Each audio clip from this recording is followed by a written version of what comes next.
Appreciate you streaming in here on Birds 365 with John McMullen. I'm Jody McDonald. We are joined by Russ Brown from Fantasy Pros, draft analyst, to come in and give us his take on how the first round's going to go.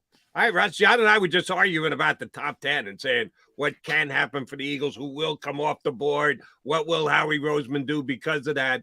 How much movement do you think there will be in the top 10? I don't think there'll be that much. I mean, history shows over the last, 3, 4, maybe even 5 drafts, there's really only been a total of 2 picks in the top 9 being traded. So it doesn't happen as frequently as we all want to predict, and it's hard for teams to give up the assets. And I will say, I think if there's a team that is looking to move up in the draft, I don't think it's a team looking for a quarterback. I personally think it could be a team like Philadelphia trying to jump a couple of teams to maybe get in position to get Jalen Carter if he does slide down the board. Maybe he's not the pick at 5. I do believe that, Detroit would be interested in moving back from 6 to 10, and maybe Philly would want to get up there and jump Las Vegas, Atlanta, and Chicago to ensure that they get Jalen Carter, because I do believe, he's pretty high up on their draft board. But ultimately, I could see Philadelphia moving back from 10. I could see them moving from 10 to potentially even 12. Maybe Houston moves up to 10 to jump Tennessee to ensure that they get a quarterback. That quarterback could be Will Levis, or maybe it's C.J. Stroud if he ends up falling a little bit, or maybe it's Anthony Richardson. But ultimately, I think there's some intrigue there with Philly as maybe a potential trade up or trade down candidate within the top 10. But realistically, I don't think we're going to see the movement that we all predict or thought we were going to see.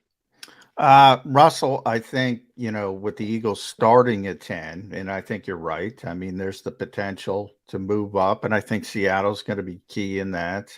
If they take Jalen Carter, they might be looking to move back. And you always need 2 to tango. You need the dance party. But if they're forced to stay at 10, I think, obviously, the more quarterbacks, the better for them in that top 9. How many quarterbacks do you have going in that top 9? The way, I mean, again, I've been scrapping mock draft left and right here, trying to finalize this thing. And, last year I finished 9th in overall scoring, and I'm on a kind of a record pace if I keep this up for a 5-year average, but I don't know if I'll be able to maintain it this year. I mean, it's such a it's crazy. But I mean, ultimately the way I see it, maybe 2 quarterbacks in the top 9, the way I'm kind of drawing this up. And I have a hard time pinpointing where these guys go. And I don't believe Houston's taken one at 2. I feel very confident it's going to be either Tyree Wilson or Will Anderson there. I don't see Arizona moving out of the pick. I think if Will Anderson's there, that's their guy. If he ends up, being the pick at 2, I could see them pivoting away from Tyree Wilson and potentially going with a player like Devin Witherspoon out of Illinois. At 3, wow. How about Paris Johnson at 3? A lot of smoke about that. Yeah, there's been a lot of buzz about that, and I do wonder if that's simply if they're trying to get a team, maybe like maybe Atlanta or Chicago, or maybe even a team like Philadelphia to try to come up and get an offensive tackle. There's been a lot of buzz around the Steelers wanting to move up for that offensive tackle. And I will say this about Devin Witherspoon: for the betting crowd out there, he's plus 2,000 to be the 3rd overall pick. I wouldn't sprinkle the mortgage on it, but you want to throw a couple bucks on it, sure. And the reason why I say that is I know they've done a lot of research on him, and there's always a wild card in the top 5 of the draft. We saw it last year. Derek Stingley went 3rd overall to Houston. If you look at the Cardinals' depth chart, it's atrocious at that cornerback position. Antonio Harrison, I believe his name is. I don't even know who it is. I mean, I know a lot about these players. He's their number 1 corner. The player opposite him is Marco Wilson. Some research on him: 96 receptions, over 1,100 yards given up, and 11 touchdowns in 2 years. They need a corner. So I think Devin Witherspoon could be a sneaky play there at 3. But yeah, I mean, you throw the Colts in there, that's a quarterback. Seattle, we'll see. I mean, coming out of the weekend, we heard Jalen Carter a lot. We could see maybe a quarterback if Stroud is there. I've always kind of pinpointed Stroud. But going back to the Senior Bowl, Will Levis was a guy I heard a lot for Seattle, so we'll see. But yeah, could the Raiders take one? I don't know. I don't buy that. Would they really want to Trey Lance, Jimmy Garoppolo? I don't think so. So ultimately, I think 2, and in that top 9, and I think we'll kind of see what happens from 10 on down. All right, if you've got only 2 quarterbacks and you're not locking in, we're not asking you to lock in. You got 35 hours to change your mind. But if you only got 2 quarterbacks, could Stroud actually fall out of the top 10 if there is a team like Indianapolis that did all the research on Levis, was looking at Levis, was thinking Levis, all of a sudden Houston's not going to take Stroud, they go, well, we're kind of married to Levis already. Could Stroud actually fall out of the top 10?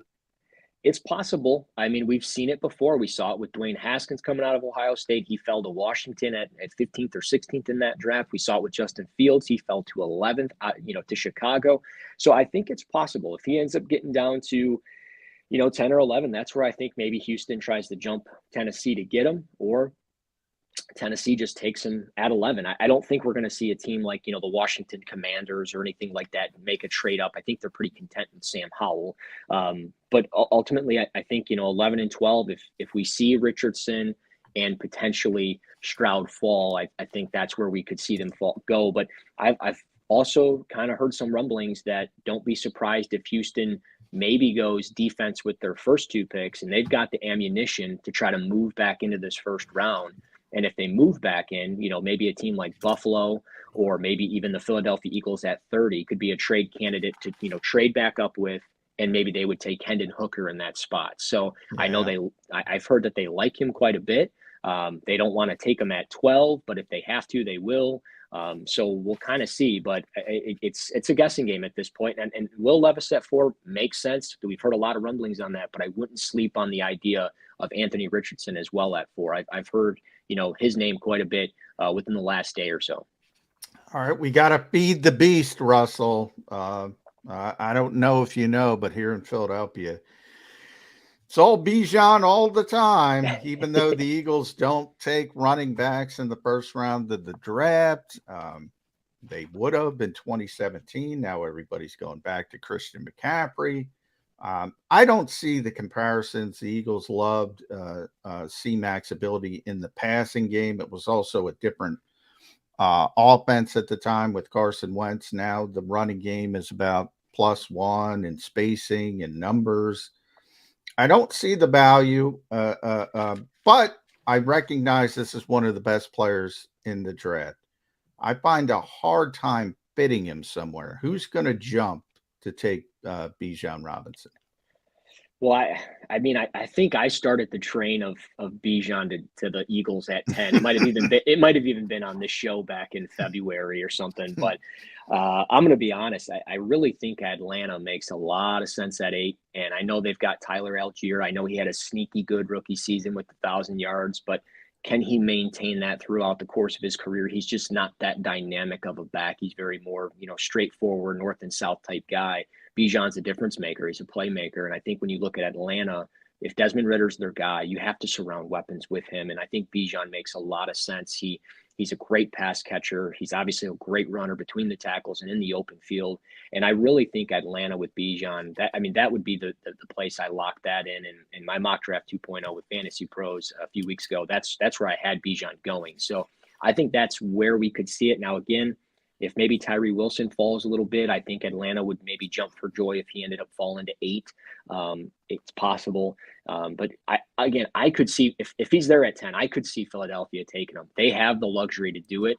And I know they've got some older players, and I know they've got some decent draft capital in this year's draft. They don't have the greatest draft capital. And I know, again, we know that they're maybe trying to move one of those picks to maybe just get an additional day 2 pick. But I think ultimately anywhere between 8 through 10 is where I think Bijan's going to go. And I wouldn't sleep on Chicago either. The backfield of Justin Fields and Bijan Robinson, I mean, it would be really tough to defend that because they're both so athletic. All right, the Eagle fans aren't happy with you if you got them going before the Eagles. They don't want to hear that. They want at least to be able to scream Bijan's name when the Eagles get on the clock at 10, but we'll have to see how it plays out Thursday night. All right, here's if you need a pen and a piece of paper, write this down because I'm going to give you 5 guys. At 10, I think the Eagles are either going offensive line or defensive line. When I say defensive line, I mean outside edge. I don't think and I believe Jalen Carter be off the board. They're not going to look at any other DT at number 10. So here are the 5 guys, and I need you to give me the order that you would rank them in? You've got draft grades on all these guys. If you want to say, Jody, a veritable tie, fine. But put them in an order. Offensive line, Skoronski and Paris Johnson. Edge, Miles Murphy, Lucas Van Ness, and Nolan Smith. I think one of those 5 guys will be the Eagles' pick at number 10. What order do you have those 5 guys in? If I had to rank them, it would be Miles Murphy, Peter Skoronski, and I'm ranking them all in order off just the board. Miles Murphy, Peter Skoronski, Paris Johnson, Nolan Smith, Lucas Van Ness. That's how I would rank them. And, but just if I had to break them into tiers, offensive line, I would go Peter Skoronski and then Paris Johnson. And then in the edge rushers, it would be Murphy, Nolan Smith, Lucas Van Ness. So I think Miles Murphy is very slept on in this class. I think he's very underrated. He's a top 5 player for me. I think his speed to power is really something. And when you go and you look at tape, and I posted some on Twitter, when you watch him, there's times he's getting tackled by the opposition. I mean, people don't know how to always defend him. Now, there's times where they bring in an H-back and a tight end and all that stuff. I think it's one of those Rashawn Gary type cases. He's very comparable athletically to him. And a lot of people didn't know much about Rashawn Gary other than, as far as where's the production. Nobody really knew where that was at Michigan. And it kind of came out as he got to Green Bay. I think Miles Murphy's kind of in a similar boat. I think he makes a lot of sense at 10. I think he'd be perfect behind Brandon Graham for a year, kind of rotating in and out with the players that they have. And then, with the offensive line, I think Skoronski just fits what they look for in offensive lineman, versatile, can play guard, tackle. I know a lot of people view him as a guard because of the arm length, but he's just so consistent with his technique at tackle. I think he makes a lot of sense there. So I think between, Skoronski and Miles Murphy, I don't think they can go wrong with either player, and he kind of fits the mold of what they look for. Want to talk about day 2 with you, Russell, because I need, if I'm the Philadelphia Eagles, I need a coverage safety and I need a coverage linebacker, because that's what they do. They play the big Fangio scheme. I'm not saying both, Jody. They got to get somebody. I can't play with Nicholas Morrow. You're going linebacker again, Johnny Mack. No, I can't. How they devalue linebacker here. I can't I can't roll out Nicholas Morrow and Reed Blankenship and Terrell Edmonds and even Nakobe Dean. I can't show up week 1 with just those guys in the back 7. And they play what they play. And I don't love the scheme, but that, like a lot of people, they play the big Fangio scheme, and it's about coverage safeties more than box safeties. It's about 218-pound linebackers more than, the thumpers like Jack Campbell. So who fits that theme on day 2 or even early day 3 if they can figure out how to get more draft capital? Yeah, I mean, at the safety position, one guy that instantly stands out. I mean, I would have said Sidney Brown, but you mentioned, not the need for a box safety. I think he's more of a box safety. Jordan Battle out of Alabama. I like his coverage skills, but he seems more of like that buzz defender that would play closer to the box because of his physicality. Again, maybe Jordan Battle makes sense somewhere in that 2nd or 3rd round range for them. But Jamie Robinson at the safety position, if he ends up just slipping a little bit and you're able to get him in the late 2nd or 3rd round portion of this draft, I think you get a guy that can attack downhill with a vengeance. He's physical enough to blitz, but when you look at his coverage skills, I think he can float over the top, whether it's cover 2 responsibilities or as a single high safety. I think the thing that just is a knock on him is he lacks the ideal length. I mean, he's only got 29-inch arms, so he's not as long as you would want him to be. So that might make his job tough through the catch point against, those larger receivers and those types of things. But he's a player that, had 13 starts with South Carolina. He transfers over to Florida State, really made an impact in that defense. And I think he's a fun player. And I think he would be somebody that would make a lot of sense for them. If you want to talk about linebackers, I want to know where Trenton Simpson's going to go in this draft. I would love to think he makes sense for Buffalo. Well, he's way too good for them. Yeah.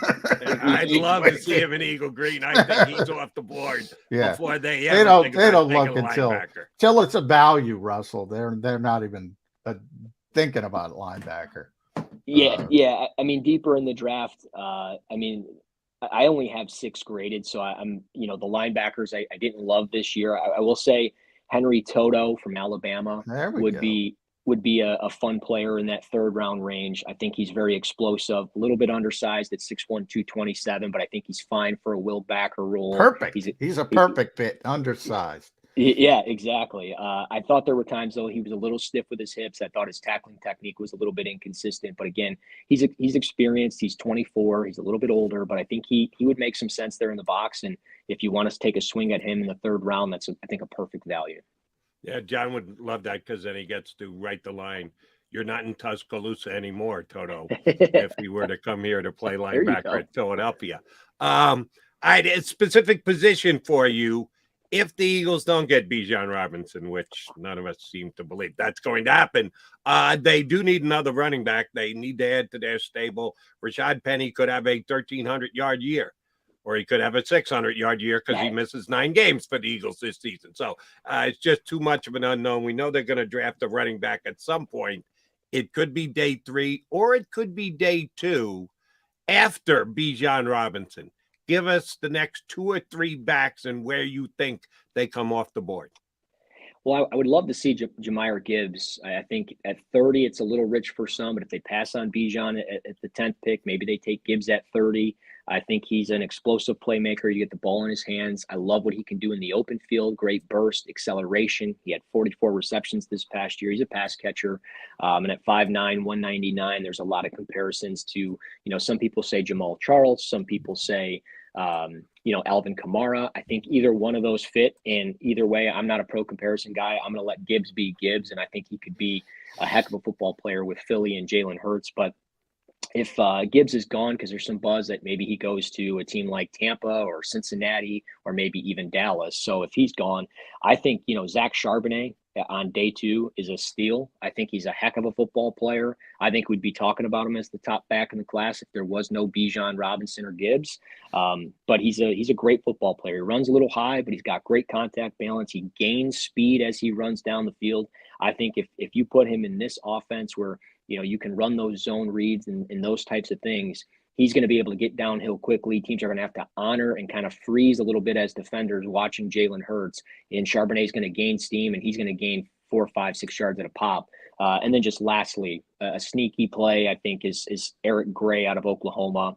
He stands out with his pass catching ability. He's got great burst through the hole. And I think he takes on contact pretty well for a 5'9", 207 back. Now, long speed's not his game. He ran a 4.6, 340, but I think he's a fun player. And I think he's somebody that if you could get him in the 3rd round, or maybe you move back a little bit and he's there in round 4, I think he would be a heck of a football player in addition to kind of pair with Penny. Like your sleeper mode. Thanks for letting me in, John. Charbonnet, is he going to get down into the 60s? Because that's where the Eagles draft in the 2nd round. Or would Howie Roseman, we're talking about Howie moving and shaking, would he have to move up in the 2nd round to get Charbonnet if they pass on Robinson and Gibbs isn't there when they're thinking about taking him? Yeah, I mean, it's possible that he makes it there to 62. Again, I think Cincinnati, Dallas, and Tampa are teams to really watch for a potential running back in either the 1st round with Gibbs or potentially in the 2nd round for Charbonnet. So maybe they got to move up a little bit. Maybe they make a move with Detroit, or maybe they make a move with, a team like the Chargers at 54 or 55 to get him. But I think he makes a lot of sense for them. And I would be okay if I'm a fan of the Eagles. I'd be okay with them moving up a couple spots just to ensure that they get that other running back, because I don't trust Rashad Penny in my backfield for the whole season. I mean, it's great to be optimistic about him, but I can't trust him. No, I'm with you there. I mean, until we see it, we can't believe it. Yeah, tremendous talent though, but yeah, I don't know how many touches you're going to get. Right. Wide receiver wise, it seems like, I've talked for the past few years, we've been so spoiled at wide receiver, Russell.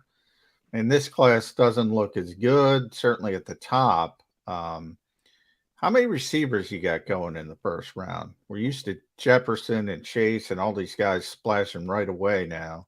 I don't see that with this year's draft outside in Jigba. And by the way, CJ Stroud we were talking about, That's my only concern. This is close to Jody's heart as well. The S2 cognition test. He loves that. I'm not concerned about that. I'm concerned he's never going to have a better wide receiver room in his life than he had at Ohio State. So he's never thrown to a guy who wasn't open. Yeah. But other than Njigba, how many receivers you got going in this first round? Well, I mean, I think in total we'll see maybe 3. To be completely honest, I see a lot of the big time media putting out that we're going to see 5, maybe 6. I don't buy it. I mean, maybe we see Jalen Hyatt in the first round rather than Jordan Addison. I would be a little surprised if Quentin Johnston makes it in. And again, with Jordan Addison, I'd be surprised if he made it in. I really think the 2 that I would lock in is Jackson Smith and Zay Flowers. I think those are the 2 guys that are for sure going. And then just the wild card is a combination of either Hyatt, Jordan Addison, or Quentin Johnston. And the reason why is Jalen Hyatt does not have the route running skills as other receivers in this draft. He was really kind of that one-trick pony running the vertical routes. He's got great speed. I mean, his PR in the 100-meter dash was 10.41 seconds in high school. So the speed, and it's legit. But with Jordan Addison, he's 5'11", 173, not very explosive. That's a concern. He knows how to get open, but you're talking about a slot receiver that doesn't have the explosiveness. That's a concern. And then you just look at Quentin Johnston. He struggles against physical corners. He's a player that, didn't high point the ball consistently at the college level. He had great tracking ability. He had great build-up speed, but he ran a, abysmal 3-cone drill at his pro day. And he kind of falls into that DK Metcalf category. If you want to talk about guys that just really aren't fluid, maybe explosive after the catch. And again, not saying, DK Metcalf going late in the second round was the right choice. It wasn't, but I think teams might view it as saying, hey, we're going to take Quentin Johnston early on day 2. So ultimately, I think 2 for sure, maybe 3. Jalen Carter is not going to be available when the Eagles pick. I'm on record. If the Eagles get him, I'm going to have to eat some serious crow here. But I'm going to say he's off the board by the time the Eagles pick. They'd still like to add another DT. It's not going to be day 1 or day 2 if they get some extra draft capital, make some trades. Is there an underrated day 3 defensive tackle, kind of a sleeper guy that isn't being talked about going the first couple of days that you like, that you think is going to be a contributing rotational defensive tackle guy in this year's draft? Yeah, I've got 2. Kobe Turner out of Wake Forest, I think, and both these guys played at the Shrine Bowl. They did a phenomenal job down there.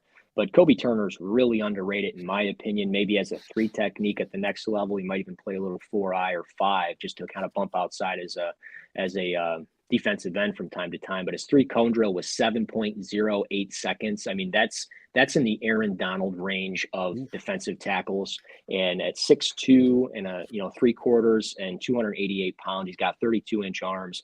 And he's a little bit older. He's 24, but this kid's got his head on right. I mean, he's a smart player. He took school very serious at Wake Forest. He's a phenomenal singer. If you want him to do the national anthem for you, could he do a duet with Jordan Mailata? Yeah, that will be the key. Exactly. One offense, one defense. Nice balance there. Right, exactly. They could, maybe have like an American Idol type thing or something. But Jordan was on The Masked Singer, by the way, Russell. If you did not see it, he was on The Masked Singer, I believe, is what it's called, on Fox. Well, throw Kobe Turner in there as well. But he gets praised for his leadership. I thought he was just, he really jumped off on the tape with his explosiveness, and I think the way he moves, he's just so fluid. I think he goes a lot higher than people think, and I think that 3rd round makes sense. And then just another one, Dante Stills, West Virginia, so consistent, played a ton of football, 36 starts, 58 games played in his career. His dad, Gary, played 10 years in the NFL. He played for the Chiefs. And at 6'3", 286, a little bit undersized, but he ran the 40 in 4.85 seconds. And again, we're looking at a rotational player to start. I think he can be a solid 3 technique, 4-eye. I think Stills does not get enough love as a late 3rd round pick in this draft. So I think those 2 guys would be kind of home runs for any team that's getting them. Please don't say that, because our next guest coming up is a West Virginia guy, and I wanted to tell Stills. I mentioned him the other day. Nobody picked in the first 2 days. Yeah. You can't have that. He's got to hold over to the 4th round. Don't get him picked in the 3rd round, because then I'm going to have to listen to Gil about it. At Russ NFL Draft, make sure you follow Russell Brown on Twitter. Does a tremendous job. Fantasy Pros, NFL Draft Analyst. We were talking about defensive tackles, so I'll close it with two specific guys I want your thoughts on, because I've seen wild sort of different grades for the kid from Baylor. I don't want to screw his name, Siaki Ika, but he's a big, 350-pound guy. And then Kalijah Cansey. We talked a little bit about Aaron Donald and Pitt, and it's not fair, but he's got explosion. He's undersized, same helmets. Everyone looks at that. Those two specific ends of the spectrum with those two prospects, where do you sort of rate those guys? Well, I think Cansey, on my board, he earned a second-round grade, and it's just simply because he's so undersized. I mean, he's such an outlier at 6'1", 281. Like, I know there's a lot of conversation of, well, he could be like Ed Oliver. Well, Ed Oliver wasn't 6'1". Ed Oliver's like 6'2", 6'2.5", 6'3", and he wasn't 280 pounds. And I love Cansey for what you can see on the field. He's got such a great plan of attack. He's so fluid with his hand. He's so explosive off the football. And I think with his size, he's versatile enough to kind of move him around. So he would make sense for a team like Philly, actually, to kind of pair up with Jordan Davis and Fletcher Cox and that interior defensive line. And again, he's versatile enough where he can move around. So I like the fit there. Maybe he's the guy at 30. Just the interesting thing with him is he didn't take any top 30 visits on record. Now, again, he could have visited with every single team in the league, which is more than likely what happened. And a lot of signs are pointing to him being a first rounder. It's just a matter of where. So we'll see. I like the player, just a bit of an outlier. And then with Ika, he's a massive nose. I mean, he's 6'3", 335. He's going to play as a nose, a 2-eye, a zero shade. He's somebody that puts the work in. He lost 35 pounds from, his days at LSU.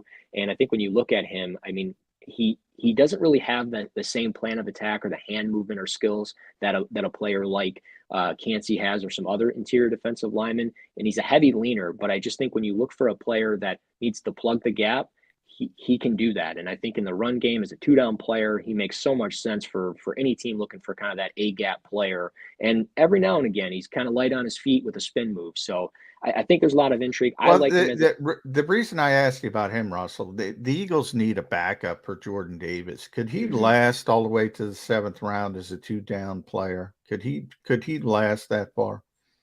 No, I think, that second or you said 7th round? Yeah. Because I've seen people put him in 7th round. I've seen people put him in the 3rd round. That's why I asked. You usually don't see that wild sort of gesticulation, and I've seen that with him.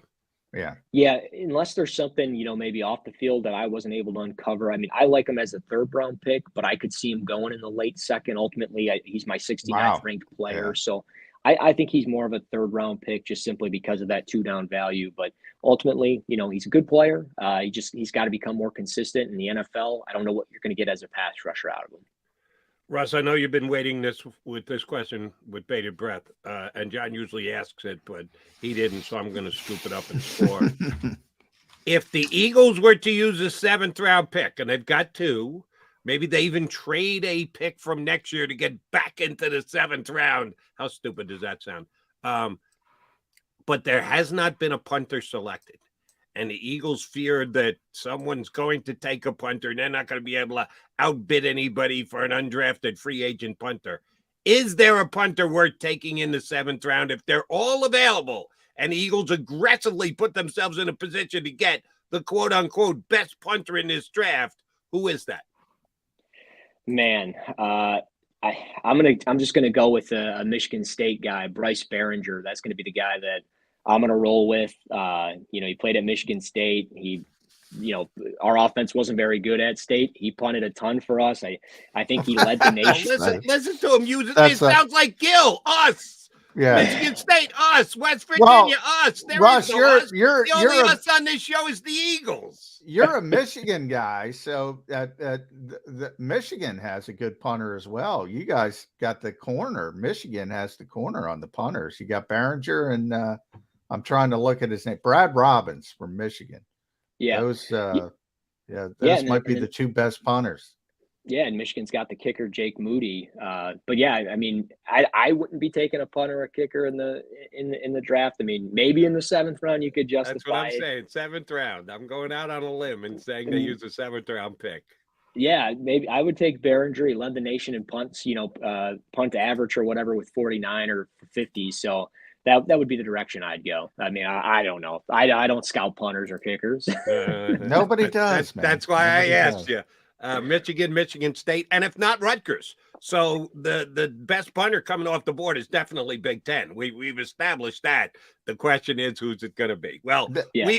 we appreciate your Yeah. jumping in with us today. Know you're going to be nuts the next couple of days, taking a couple of minutes out for us. We appreciate it greatly, Russ. Thank you much for doing so. Yeah, absolutely, guys. Anytime. I appreciate it. Enjoy Our the pleasure. draft. Russ Brown, fantasypros.com. Check out all his draft analysis. You know, there. real quick there, Jody. You know, everybody is with punters and kickers. Like I've seen so many, you can't tell the difference. You really can't. And then I saw Justin Tucker, and I went, "Oh, okay, Right. that guy's different." There's no exception to the rule until there's an exception to the rule, and that's Justin Tucker. Exactly. Yeah, I saw him. He came. Baltimore came in. It was just, it was just different. The ball just explodes off his foot, and you go, "Oh, yeah, you can scout kickers." Yeah, he would be a machine. And our buddy Russ is at Rust's NFL Draft. If you want to follow him on Twitter and link into his work on Fantasy Pros. All right, thanks for streaming in for the work of John McMullen and Jody McDonald. We still got an hour to go. Yeah, we're going to have to listen to Mike Gill talk about us with West Virginia players. Stills, yeah. Remember it was like a couple weeks ago. You said, is anybody from West Virginia going to get drafted? I had to go deep for Dante Stills. Yeah. Oh, and Russ liked him better, so he could go in the 3rd round. That Baylor kid, I thought the Eagles might have a shot for him on day 3, but evidently not. He's got him going in the 3rd round too. Russell got a crowded third round in the draft. All right, Johnny Mac coming back. We got an hour to play here on Birds 365.